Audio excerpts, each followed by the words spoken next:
I've often been asked, sometimes asked, somebody asked me once, how my spindle motor works.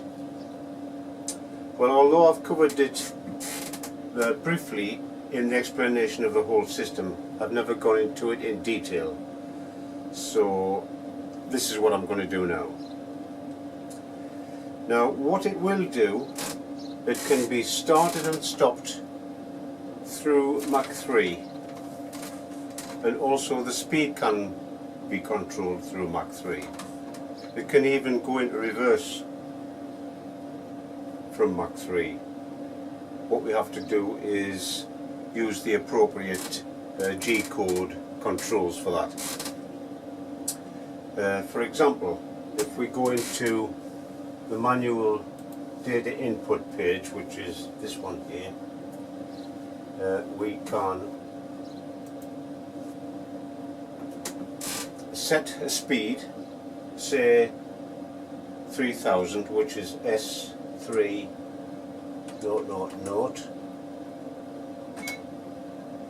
Nothing happens because we haven't turned it on yet. Now M3 is the code to turn the spindle on, and there it's going at 3000. Suppose we want to reduce the speed, 2000, S2000, 2000, 1000, S1000, 1000, 500, S500,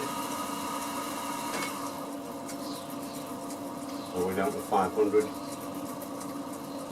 and reliably I think 200 RPM, whoops, that's a D, not this, S200, well that is 200 RPM. Now, as I say, we can reverse that with M4,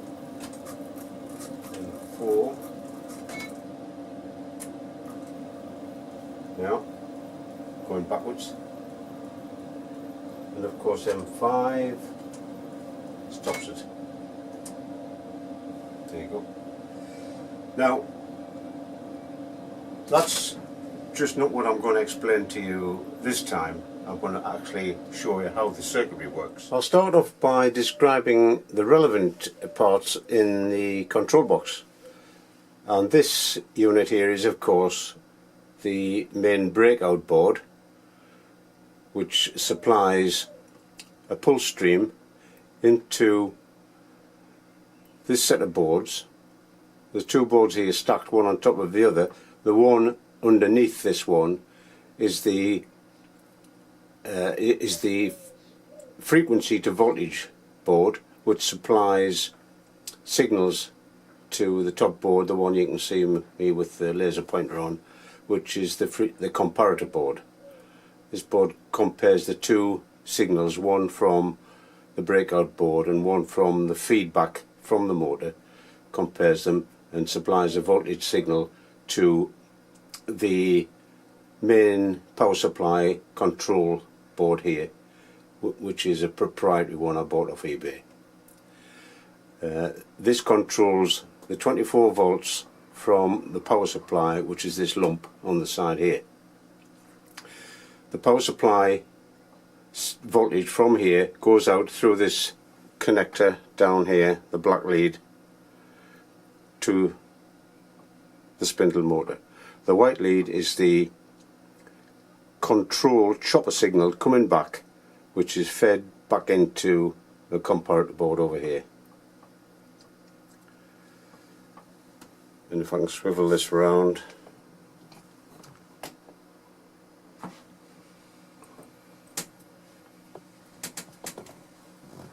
tip it down.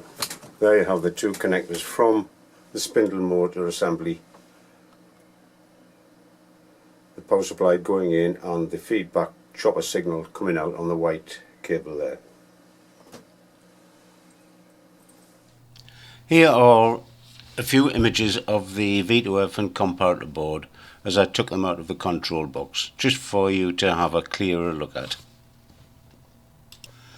This is the V2F board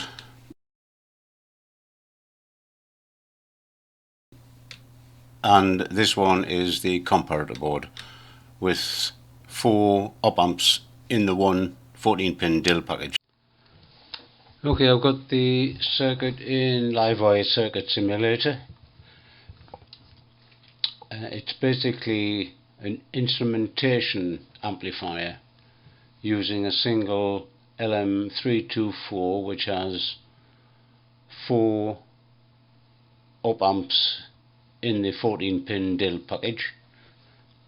I only use 3 of them in this circuitry. This arrangement is the instrumentation amplifier system. This arrangement allows the gain of the circuit to be adjusted with that trim pot there.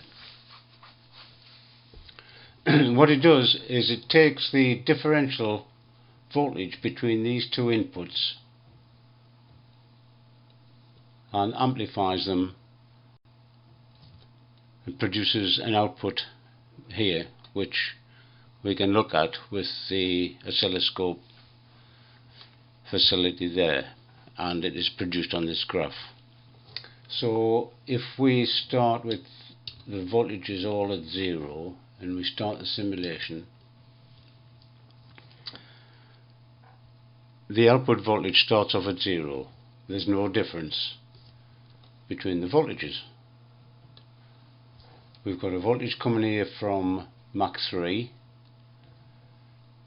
which is 0, indicating we do not want to rotate the spindle, so the voltage remains at 0 and the differential is 0, so no signal is produced. Now then, suppose we want to spin the spindle at, well, say 1000 RPM.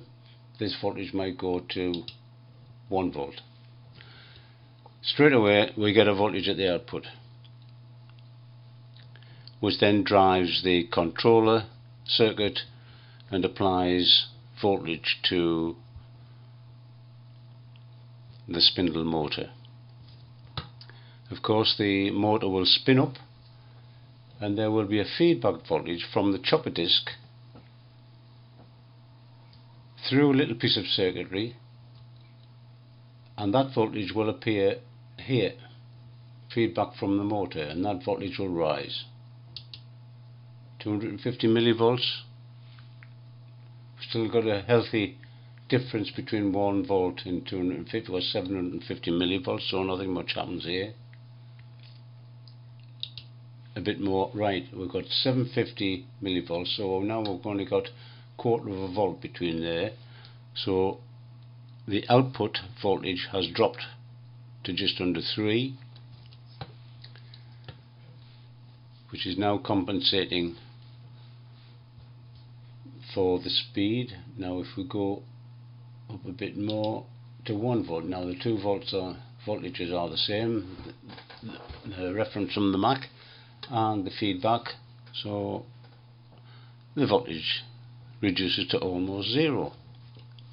In fact, it's here, still coming down. It's now 500 microvolts, still reducing, coming down to 50, 40, 30, 20, very low, 6, 7 microvolts, tending to 0. We seem to be stabilizing at around 4 microvolts. Okay, suppose we want to then increase the speed of the spindle, so the Mach might go up to 1.75 again now, oops, up to 6, 7 volts. So we're controlling the voltage controller, controlling the voltage to the motor, and that jumps up. So that will spin up to 1.5. This is dropping again, 1.75, and we start to come down. This, of course, in actuality, this happens very fast. This is just the way the simulation works. It seems to be happening very slowly, but it's just the way I've got this set up to simulate the voltages so that we can more visualize what's going on. And of course, there's no way this voltage is going to go any higher, because, I mean, for some reason, if you now reduce back down to 1 volt, this of course really goes to 0, or down to 0, and the motor will slow down, get to 1 point, nothing happens. 750 millivolts, and the voltage has gone up again. So we're starting to apply voltage to the motor, and it will start to spin up. We get to 1 volt, and we're now controlling going over to 0. So that's how this piece of the circuit works. This is a trim pot, so that we can trim out any slight discrepancies in the manufacture of the op amps. We can set that so that, like a common mode rejection ratio, when they're down to 0, we can trim out any slight offset that's coming down to 0. As we see up here, coming down to 4, 3, 2, 1. Now it's into microvolts, still dropping. So we're pretty much set at 0 when we've taken these to 0. So it may happen that with those at 0 you're getting a respectable output voltage here. You might have an offset of 341 millivolts, and you can trim that out with this. Just bring this, twiddle it down with your screwdriver until you get virtually 0. When you've got both inputs to 0. And that's basically how it works. And here are a few of my initial drawings, just to indicate how I arrived at the final design.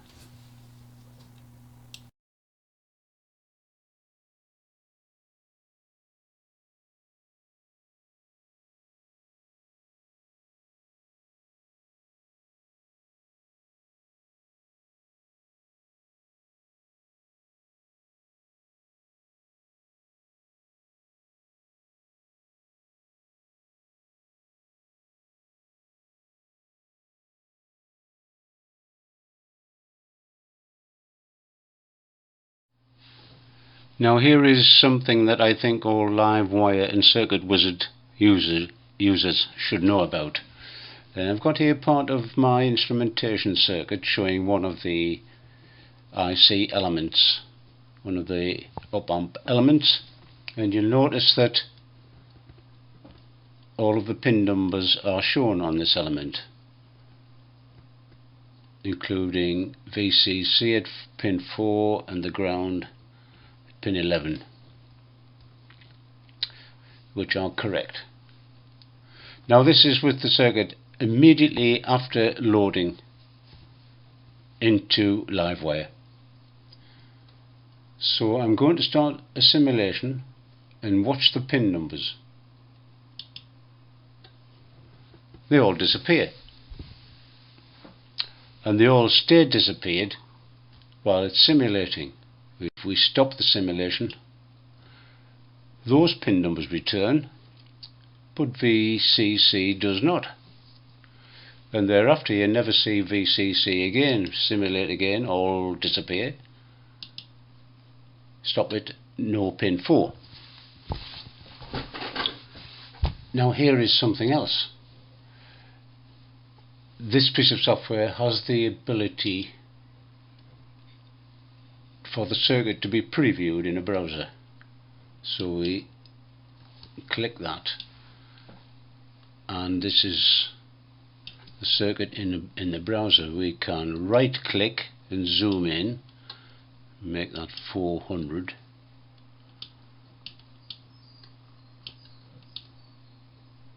and we immediately see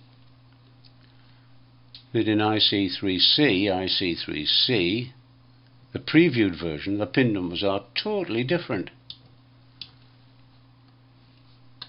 Not only totally different, but totally wrong. We've now got 1, 2, 3, and pin 5 and 4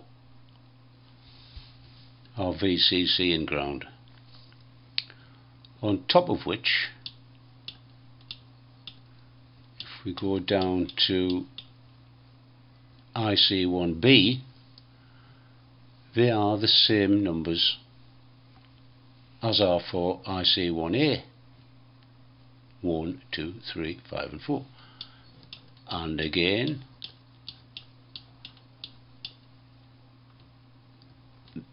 IC1A, 1, 2, 3, 5 and 4.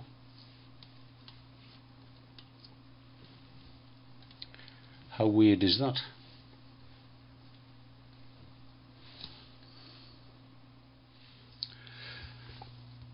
This is the complete control circuit, and I've already described this section of it.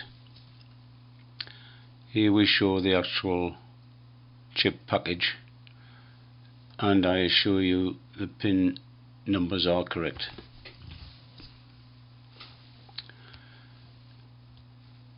On this section we have two LM2917 chips. What these chips do is they take a varying frequency input pulse and turn that into a varying voltage output. The voltage varying from about 0 to 5 volts. One of the pulse streams is from Mach3, which you use the S word to set the speed of the spindle motor. Now the pulses that come in are very, very fast, short-term spikes, but what we need is a 50-50 pulse going into the LM2917. So this is converted from a very fast pulse through the 7474 configured as a flip-flop. One spike flips the gate and the next spike flops it, so it virtually divides the frequency by 2 and turns fast spikes into a 50-50 pulse stream, which the LM2917 can handle. There are two components here which, together with the trim pot, can influence the rise, the slope of the varying voltage that is output from it. That's R2 and C1 and R1. So we've got a pulse stream coming in from the Mac, which, when set to a certain value corresponding to a speed you want the spindle to run at, a pulse stream comes in, turns this into a voltage, and that appears at the J1 connector into the comparator here.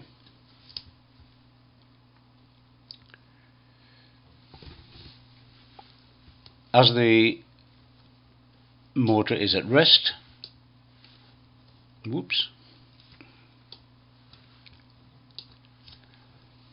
there's no pulse stream here, so no voltage, no output.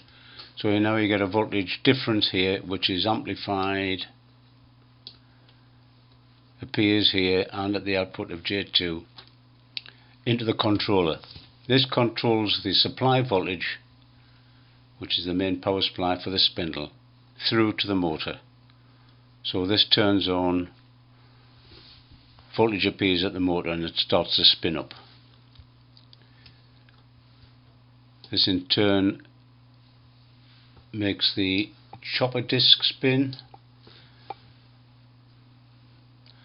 and we get a set of pulses coming through into a similar RM291, converts the 50-50 pulse stream from the chopper disc to a voltage which appears here onto the other side of the comparator. As the motor spins up,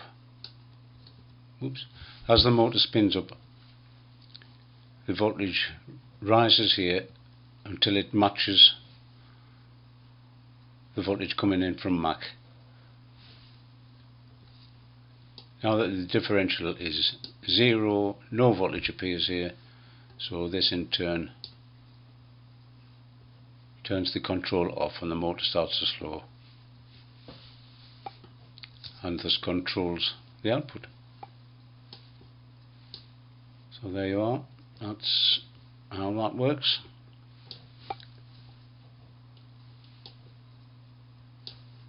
Hope you followed that.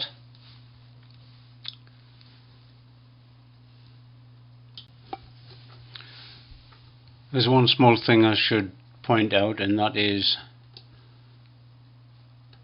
a couple of modifications I had to make.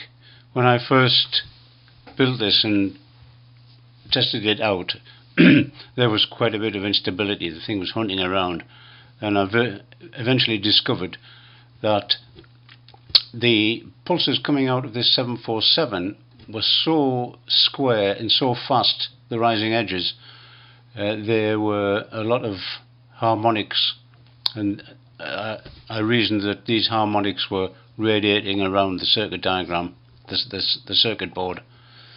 So I shoehorned these capacitors in, one there and one there, just as belt and braces, to filter out some of these faster harmonics, and that fixed it. So you'll notice on the images of the back of the comparator board, well, the F to V board, a couple of tacked on capacitors there, and they're to reduce the harmonics from, mainly I would think, from the output of the 7474. If I ever had to build this circuit again, I'd probably include those straight away, and also use double-sided board and use the top foil as a ground plane. So I suggest that anybody builds this thing that they do that. As always, if there's something you're not clear about, do send me a query.